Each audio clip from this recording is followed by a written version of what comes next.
판결 선고를 듣고 당혹스러웠습니다.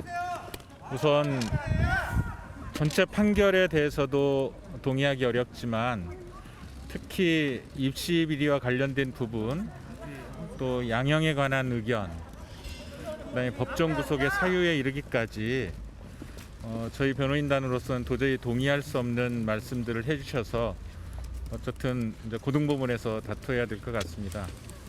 입시 비리 부분은 전부 유죄를 선고했는데 그동안 수사 과정부터 저희들이 싸우고자 했던 예단과 추측, 이런 부분들이 이 법정 선고에서도 선입견과 함께 반복되지 않았나.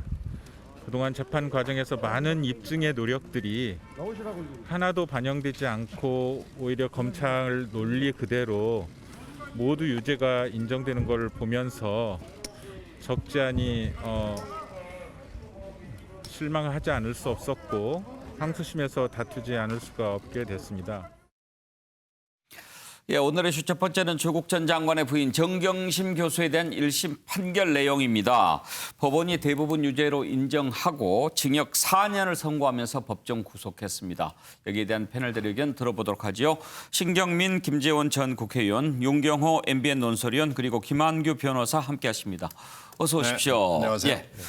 신경민은 예상보다 좀 1심 선고 형량이 센 것 같죠? 네, 더구나 법정 구속까지 돼서 좀 의외였습니다. 그리고 입시 비리에 대해서는 하여튼 혐의가 많았는데 전부 다 인정이 됐잖아요. 그것도 좀 깜짝 놀랐고요. 그리고 미공개 정보 취득 부분은 인정을 하면서 사모펀드의 횡령 부분은 인정을 또 안 하고 이 판단 부분은 지금 구두 요지만 나왔기 때문에 지금 변호사가 얘기를 하는 대로 전체 판결문을 보는 것이 맞겠죠. 근데 증거 판단을 어떻게 했는지, 증거 능력을 어떻게 이 임부장 판사가 했는지는 조금 더 판단을 해봐야 되겠지만 하여튼 형량은 굉장히 세다는 느낌을 강하게 받았습니다. 김재원 의원께서는 오늘 1심 판결을 어떻게 평가하십니까? 그동안에 우리나라를 거의 두 동강 내다시피 한 이른바 조국 사태를 일단락 지운 그런 판결이라고 생각을 합니다. 특히 이번 판결에 잘 보면 조국 전 법무장관도 상당 부분 유죄로 이미 판정을 했습니다.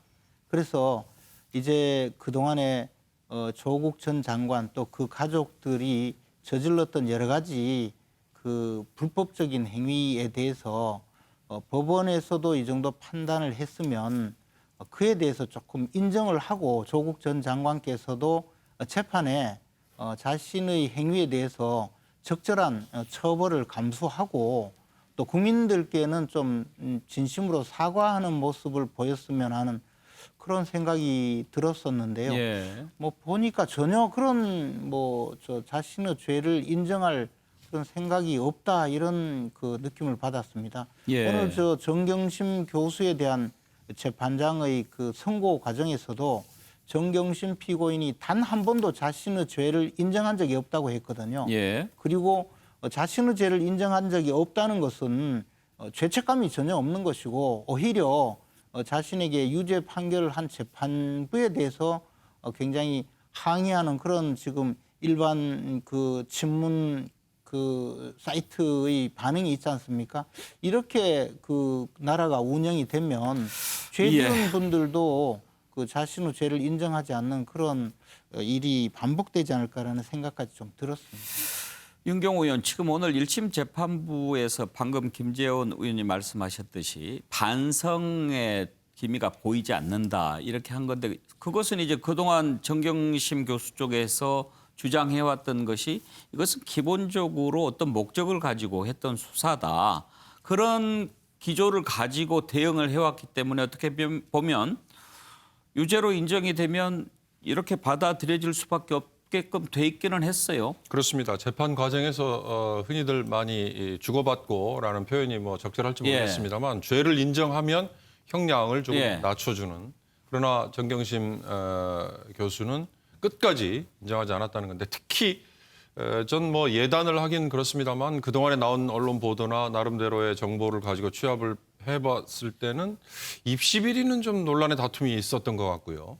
사모펀드에 관해서는 상당히 도덕적으로 그리고 실제로 법률적으로 벌을 피하기 어려울 것 같다라는 그런 생각을 했는데 오히려 뚜껑을 열어보니까 반대예요. 예. 입시 비리에 관해서 전부 다 유죄가 인정이 됐고 나머지가 오히려 일부 무죄, 일부 유죄 네. 이렇게 돼서 그런 점에서 이 입시 비리와 관련해서 그동안 흔히 하는 얘기로 뭐 강남의 뭐 어떤 사람들은 뭐 익숙한 방법 아니었느냐라는 식의 얘기가 얼마나 멋쩍어졌느냐라는 게 참 할 말은 없게 됐고요. 방금 뭐 두 분께서 말씀하셨습니다만 조국 전 장관에 대한 판결에도 엄청난 영향을 미칠 수밖에 없게 됐다. 예. 그런 생각이 듭니다. 알겠습니다. 오늘 판결에 대해서 먼저 의견을 좀 듣고 다른 부분 짚어보죠. 김한규 변호사는 오늘 선고 의미를 어떻게 평가하십니까? 네, 일단 그 판결문이 알려진 바에 의하면 그 무려 570페이지라고 합니다.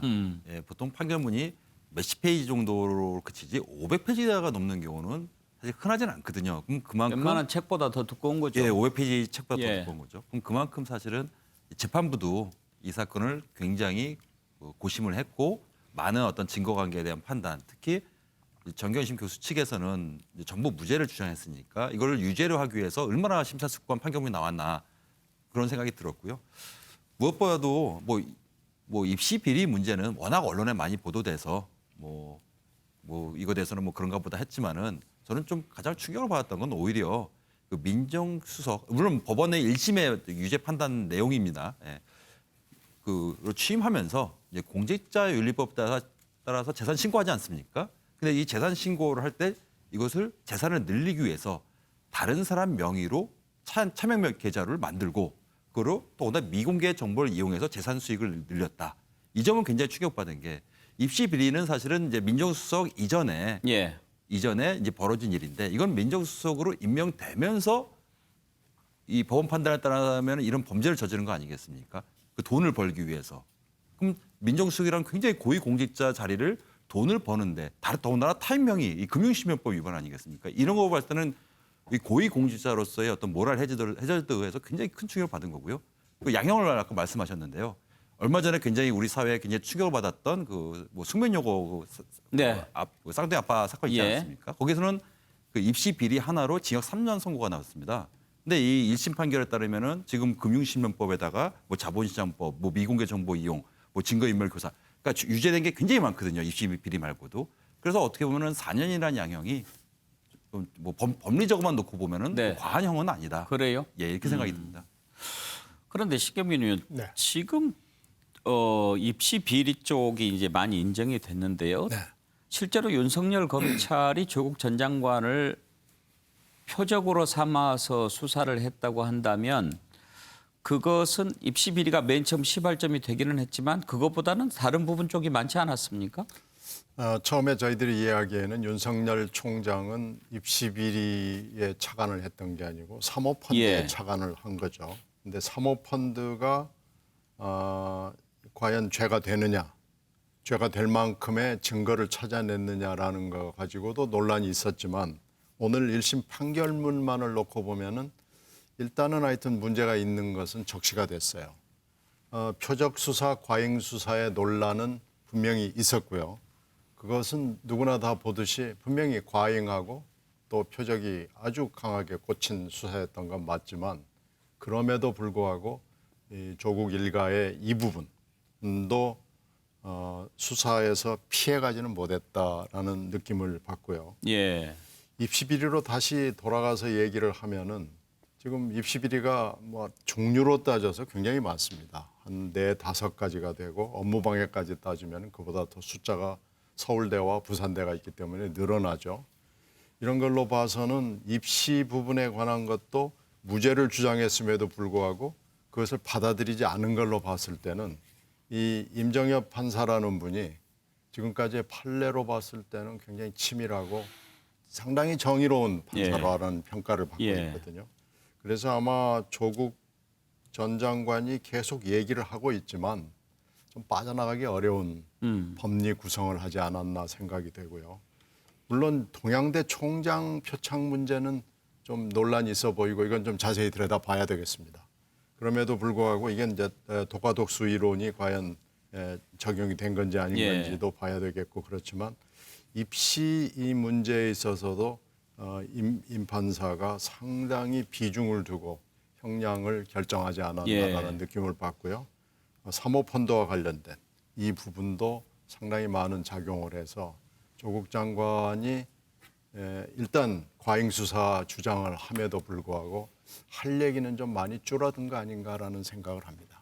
김재원은 어떻습니까? 오늘 선고가 앞으로 조국 전 장관 재판에도 영향을 좀 미치겠죠?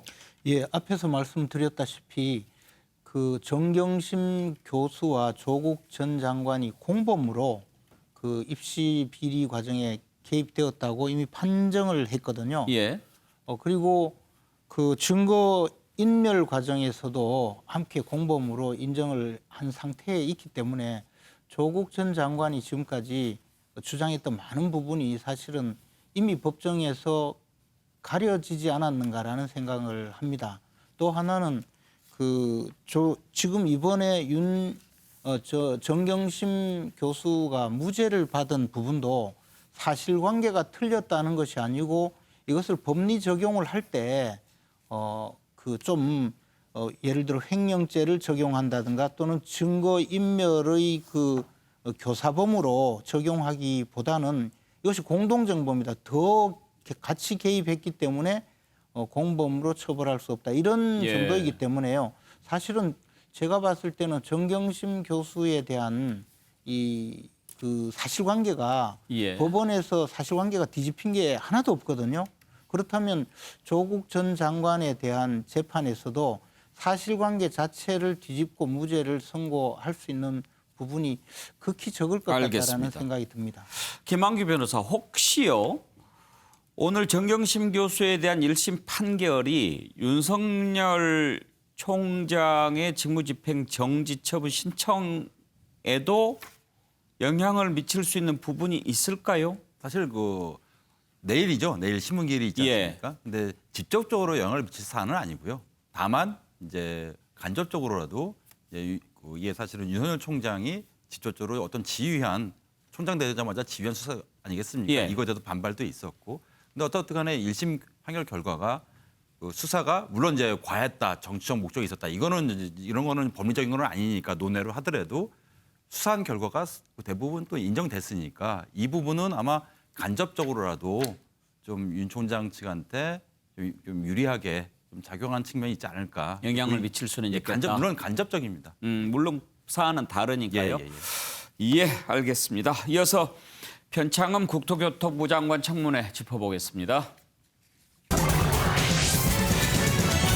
부적절한 발언으로 논란을 빚고 있는 변창흠 후보자. 오늘 청문회에서 아픔을 헤아리지 못해서 죄송하다 이런 반성과 사과로 시작했습니다만 국민의힘은 자진 사퇴를 촉구하고 있습니다.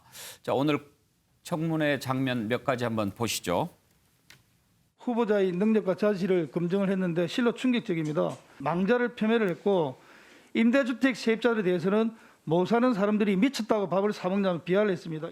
오늘 청문회 장을 정정의 자리로 변질시키지 말고 보도된 내용에 대해서는 자초지종을 따지고 시시비비를 가리고 정책에 대해서도 현미경으로 들여다봐서 국민들께 그 내용을 밝혀드린 것이 저희들의 역할이라고 생각을 하고 이 자리에 있을 자격이 안 되는 사람입니다. 변창흠 후보자는 오늘 즉시 자진 사퇴하고 만약 자진 사퇴할 용기가 없다면 임명권자는 변 후보자의 지명을 즉시 철회해 주실 것을 요구합니다. 저는 이게 과연 국민의힘에서 제기할 수 있는 문제인가? 국민의힘이 어떤 당입니까? 박덕흠, 전복민 의사진행 발언입니다. 네, 이런 마피아들을 생산한 국민의힘입니다.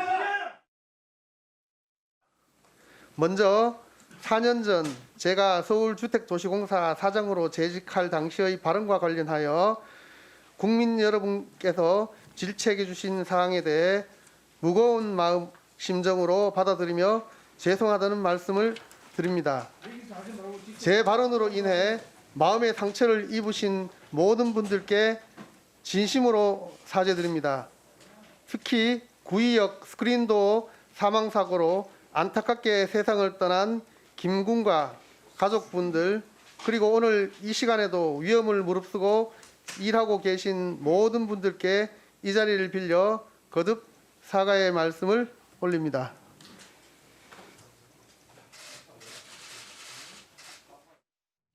예, 윤경호 의원께 먼저 한번 물어보죠. 아까 국민의힘 또 민주당 두 의원 나왔을 때도 물어봤는데 지금 국민의힘에서 이렇게 반대하는 이유가 지금 불거지고 있는 막말 관련 논란 그것 때문일까요? 아니면 김현미 장관 때문에 주택정책 제대로 못 잡힌다고 지금 막 하는 판에 더한 사람 나타났다. 이것 때문에 더 공격하는 걸까요? 어떻게 보세요? 글쎄요, 뭐 지금 문재인 정부의 최대 약점 부동산 정책의 실패 이거에 대해서는 뭐 별로 이론이 없죠. 야당 입장에서는 국민의힘 입장에서는 바로 그 아픈 부분을 계속 조금 더 공격을 하는 게 오히려 더 먹힌다. 그 연결고리가 전직인 김현미 장관, 물론 아직 현직입니다만 김현미 장관 그리고 후임으로 임명된 변창흠 후보자. 그래서 더 이제 더 공격에 날을 더 세운 거 아닌가 싶은 생각이 드는데 저는 변창흠 후보자의 이 청문회를 보면서 두 가지 생각했습니다. 하나는 이분이 그동안에 공직의 무게에 대해서 정말 그렇게 중요하게 생각하지 않고 살았구나.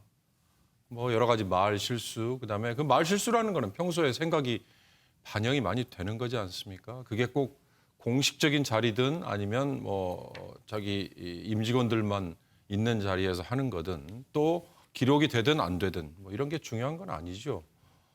그런 점에서 공직의 무게를 너무 가볍게 봤구나라는 거 하나고요. 또 하나는 자 국토교통부 장관이라는 자리가 과연 부동산 정책만 다루는 자리인지 그건 아니거든요. 그러나 지금 이 김현미 장관에 이은 변창흠 후보자까지 오면서는 이 도덕적인 논란 이런 걸 빼고 나서는 오로지 이 국토교통부 장관의 업무가 부동산 관련 업무 이것만 그냥 따지는 걸로 그렇게 환치가 돼서 전 그런 점이 굉장히 안타깝고도 앞으로 또 이런 식이면 이건 좀 문제가 있다. 차라리 이럴 바에는 주택부 장관을 따로 떼내고 지금 국토교통부 장관이 하고 있는 업무 다른 거는 별도의 다른 부처가 하는 게 오히려 더 맞을지도 모르겠다 싶은데 정부의 정책이나 부처가 그렇게 함부로 더 맞을 돼서는 또 안 되는 거니까요.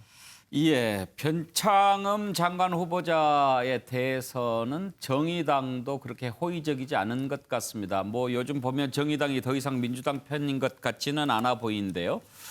오늘 심상정 의원이 그 김군의 가족 음성을 또 청문회장에서 틀어 보이기도 했는데 그 내용 한번 들어보고요. 그리고 또 변창흠 후보자가 했던 실언 가운데 또 부적절한 말이 있죠. 왜 뭐 밖에 나가서 밥 먹고 이러느냐 뭐 이런 얘기를 해명한다고 하면서 또 다른 논란이 될 만한 발언을 하기도 했습니다. 좀 말을 하는 재주가 좀 부족한가요? 한번 들어보시죠.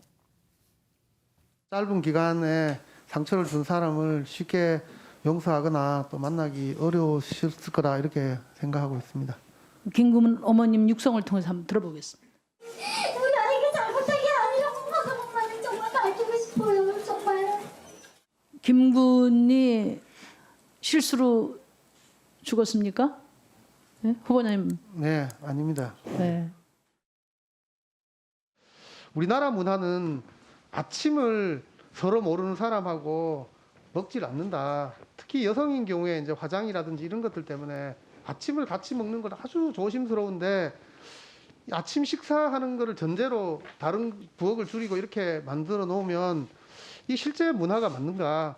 여성에 대한 편견을 조장할 수 있는 그런 우려가 있는 느낌이 있어서요. 네, 제가 말씀드린 취지는 임대주택 이게 재반 시설을 좀 설계하거나 또 건축할 때는 좀 이용 수요를 좀 잘 판단해야 되나 이런 취지로 이렇게 말씀드렸는데 또 혹시 또 듣는 분들 입장에서는 또 다른 오해를 또 가져올 수도 있었던 것 같습니다. 하여튼 취지가 그게 아니었다는 말씀드리고 좀 유감을 표합니다.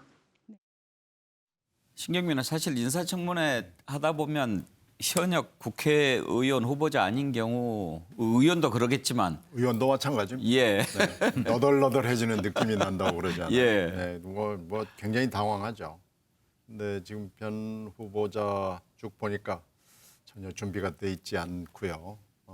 그 관련 지식에 대해서는 제가 평가할 수 없습니다만은 이런 정무적인 판단이나 문화적인 감각에서는 좀 여러 가지 문제를 안는 답변을 한 건 사실이네요.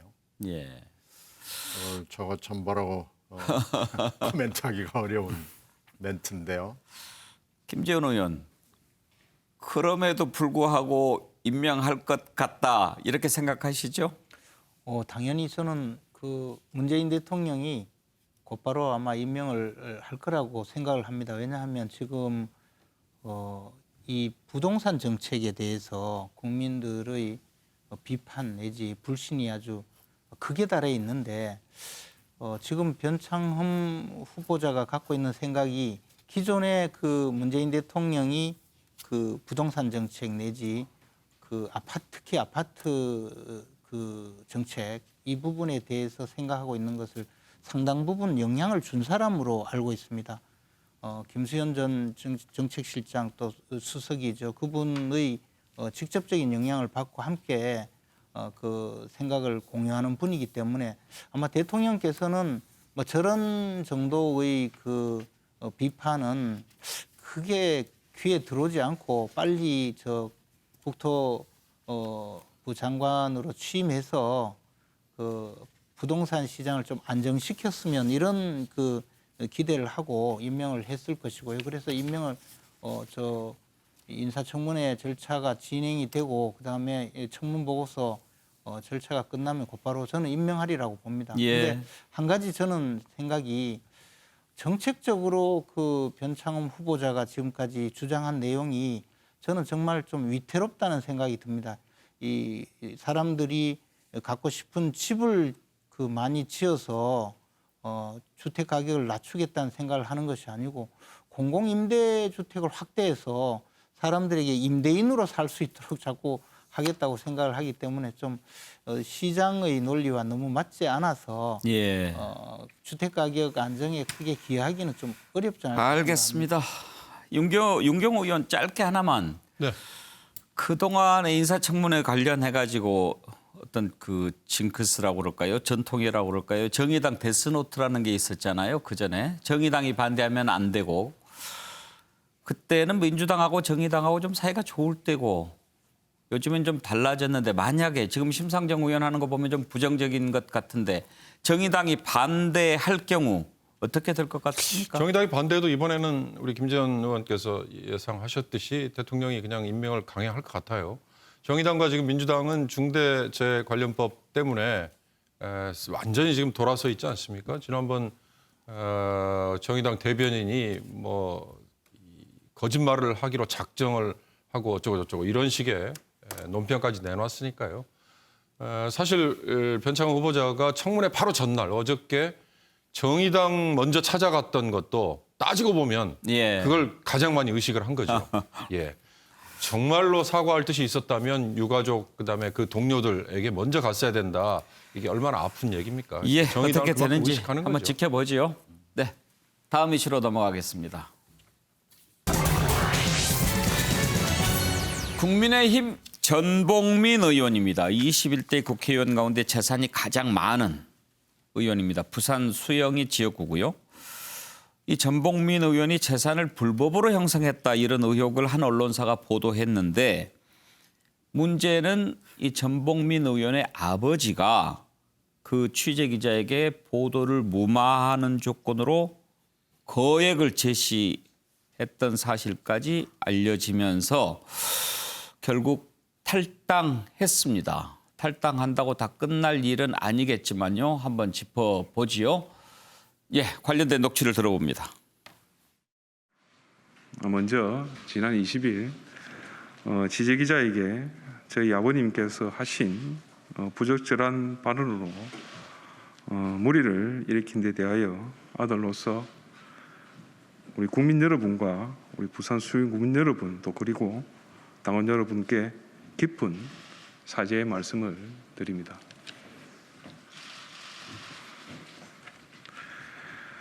저는 이에 도의적인 책임을 지기 위해 국민의힘의 당적을 내려놓기로 결심을 하였습니다. 근데 이 이진종합건설의 야당의 모 국회의원 아버지가 소유주고요. 이 모 국회의원 또한 이 회사의 대표이사를 지냈습니다. 그런데 넘겨주겠어요? 아버지와 아들 3명이 3개의 회사를 가지고 지속적으로 EPS를 해요. 예를 들면 4개 회사 매출이 2010년에 700억 정도였는데 2016년에만 해도 4천억 규모로 늘어났어요. 전봉민 의원의 탈세와 특혜 의혹에 대한 세무조사와 조속한 수사가 있어야 합니다. 국민의힘 탈당으로 끝날 일이 아닙니다. 국민의힘은 꼬리 자르기로 면피해서는 안 됩니다. 전봉민 의원을 공천하게 된 과정을 소상히 밝히고 책임을 져야 할 것입니다. 전봉민 의원은 지금이라도 과오를 반성하고 국회의원직을 사퇴하기를 권합니다. 김재원 의원님, 예. 전봉민 의원의 아버지가 사업체를 크게 운영하는 분인가 보죠? 저는 개인적으로 전혀 모르는 분이고요. 그런데 이제 이번에 문제가 된 것이 이른바 기자에게 이 보도를 하지 않으면 돈 3천만 원 주겠다고 이야기한 것 아니겠습니까? 이것이 이제 부정청탁, 및 금품 수수 등에 관한 금지에 관한 법률, 우리가 흔히 김영란법이라고 하는 부정청탁 금지법에 바로 22조에 보면 의사 표시만 해도 처벌을 받게 되어 있거든요. 내가 돈 주겠다. 그래서 형사처벌 대상으로 보입니다. 그리고 아마 그런 형사처벌 대상이 되는 행위를 하게 된 원인이 바로 이제 전봉민 의원 개인이지 않습니까? 그러니까 스스로 이제 탈당을 한 것 같은데 앞으로 저 사건은 계속 일파만파로 커지지 않을까 싶고요. 지금 전봉민 본인에 대해서 저 의원에 대해서 상속 절차에 과연 부정한 어떤 탈세가 있었지 않느냐 해서 고발이 아마 빗발치는 것 같은데 그런 것도 잘 또 수사를 하다가 보면 많은 또 부정적인 그런 부정행위들이 드러날 가능성이 좀 있다고 보여집니다. 그런데 저런 경우에 탈당을 하면 당에서 할 수 있는 방법이 있습니까?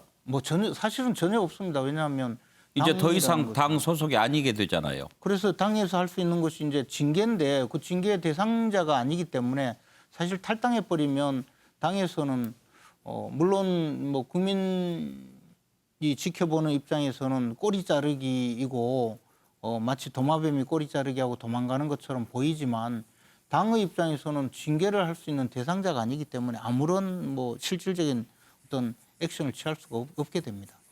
김한규 변호사 보시기에 법적으로도 좀 문제가 있는 부분들이 보이지요? 청탁금지법 위반은 앞서 이제 김 의원님께서 말씀하셨듯이 이거는 법 위반 소지가 굉장히 높고요. 이거는 검찰이 수사하면 금방 드러날 사안으로 보고 그 외에도 사실은 이 900억이 넘는 재산을 형성하는 과정에서 이제 일감 몰아주기라든가 이건 또 이제 공정거래법 측면을 좀 들여다봐야 되는 사안이거든요.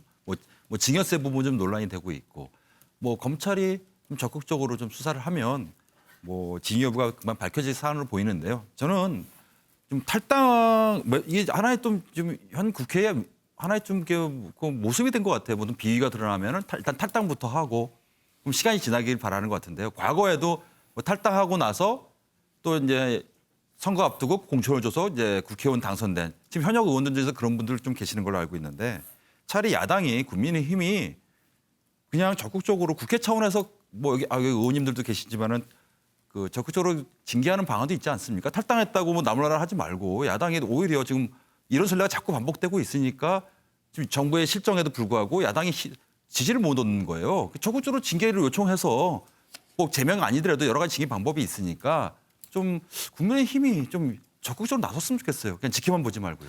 신영께서는 저런 경우 어떻게 대응해야 한다고 보십니까?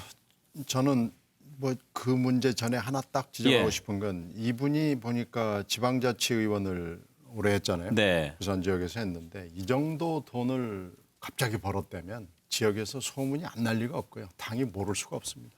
부산 시당이 모를 수가 없고요. 중앙당이 또 모를 수가 없거든요. 그렇다면 이건 공천이 잘못된 겁니다. 흔히 지방자치단체장과 지방자치 출신 의원들이 이 국회의원에 들어가는 큰 통로인데 예. 여기서 들어오는 사람들이 대개 다 그 공직을 했기 때문에 지방에서의 평가가 있거든요. 근데 그걸 무시하고 공천을 했다면 중앙당의 공천 시스템이나 아니면 담당자들의 뭔가 문제가 있었던 거고 이 경우에 탈당으로 꼬리 자르기를 한다는 그런 것을 면하기 위해서는 이런 경우 공직자와 비슷하게 탈당을 안 받아주는 방법도 있고 네. 그리고 국회 차원의 조사를 하는 방법도 있고 뭔가 장치 기재를 둬야지 이런 식으로 지금 현재도 탈당하면 끝이다. 이런 분위기가 있거든요. 예. 이건 좀 뭔가 중대한 구멍이 있는 거고요. 앞에 말씀드린 공천 과정에서 공당이 말로만 시스템 공천을 한다. 이번에는 정말로 진짜 깨끗한 공천을 한다. 능력 있고 훌륭한 사람을 뽑겠다는 이 말잔치만 하는 것은 정말로 말잔치로 끝나지 않을 수 있는 제도적인 그리고 그 담당자들의 장치가 필요합니다. 그래요. 윤경우 의원 문제가 생기면 그냥 탈당한 의원들이 최근에 몇 명 있죠. 그렇습니다. 박덕흠 의원도 그렇고 이상직 의원도 그렇고 탈당한다고 다 해결되는 것은 아닐 텐데 말이죠. 그렇습니다. 그래서 저는 이번 기회에 지금은 지방자치단체장 그리고 지방의원에게만 적용이 되고 있죠. 주민소환제라는 예. 제도가 있습니다. 이거 국회의원들에게는 적용하지 않거든요. 국회 법 제정 권한을 가진 의원님들이 스스로 목에다가 그 걸기 싫어서 안 하는 거 물론 알고 있습니다. 뭐 어떤 분들은 뭐 개헌을 해야만 가능하다 이렇게 주장하는 분도 있어요. 그러나 선거법으로도 접근이 가능하다는 주장도 있는 걸로 알고 있습니다. 주민소환제가 있다면 그게 열려 있다면 이런 경우에 신 의원께서 말씀하신 것처럼 공천 잘못된 거 그건 당의 책임이죠. 그리고 흔히 말하지 않습니까? 이런 분들 토호 세력이라고 과거에 얘기하지 않았어요? 지역에 좀 조심스럽긴 합니다만 지역에 건설회사 가지고 있고 그 건설회사 아버지의 힘을 빌어서 시의원하고 문제는 이분이 또 시의원 활동을 하면서 여러 가지 논란 중에 하나는 본인의 건설회사 관련된 건설회사의 인허가에 직접 간접적으로 영향을 미쳤다. 이런 논란에 또 휩싸이고 있더라고요. 그렇다면 앞으로 국회의원을 하면서도 또 이런 이해충돌이 생길 수 있는 이권에 개입을 안 하리라는 보장이 없다. 예. 그런 점에서 저는 주민소환제가 국회의원에게도 적용이 될 필요가 있다. 이런 문제 제기가 이번 기회에 될 수 있는 아주 좋은 계기다라는 생각해봤습니다. 김재호는 어떠세요? 지금 기초단체 의원들은 주민소환제가 있지요? 기초단체, 광역단체의 기초단체장 의원, 광역단체장 의원 이것은 다 지방자치법에 의해서 선출을 하거든요. 예. 그 지방자치법에는 주민소환 제도가 있습니다. 예. 그것을 이제 국회의원 대통령에게 과연 적용할 수 있느냐라는 것은 헌법 개정 사안이다라고 할 수 있을 겁니다. 예. 어떻게 생각하세요, 주민소환제? 한번 생각해 볼 필요가 저는 뭐 있을까요? 국회의원에 대해서도 국민소환이 필요하다고 생각하는 사람입니다. 그리고 국회의원의 당선 과정에 우리 신경민 의원님 말씀하셨다시피 공천이 잘못되었고 그런 공천에 의해서 지역에서 우세한 지역에서 당선이 되어 온 분들 중에서 이런 문제를 일으킨 분들이 과거에도 많이 있었고 앞으로도 많이 생길 텐데요. 그 점을 주민들이 판단할 수 있는 기회를 주는 것은 저는 뭐 바람직하다고 생각을 합니다. 그리고 아까 말씀하실 때 이분들 공천 과정에서 그 지역에 소문이 났을 텐데 중앙당이 몰랐을 리 없다고 말씀하셨는데요.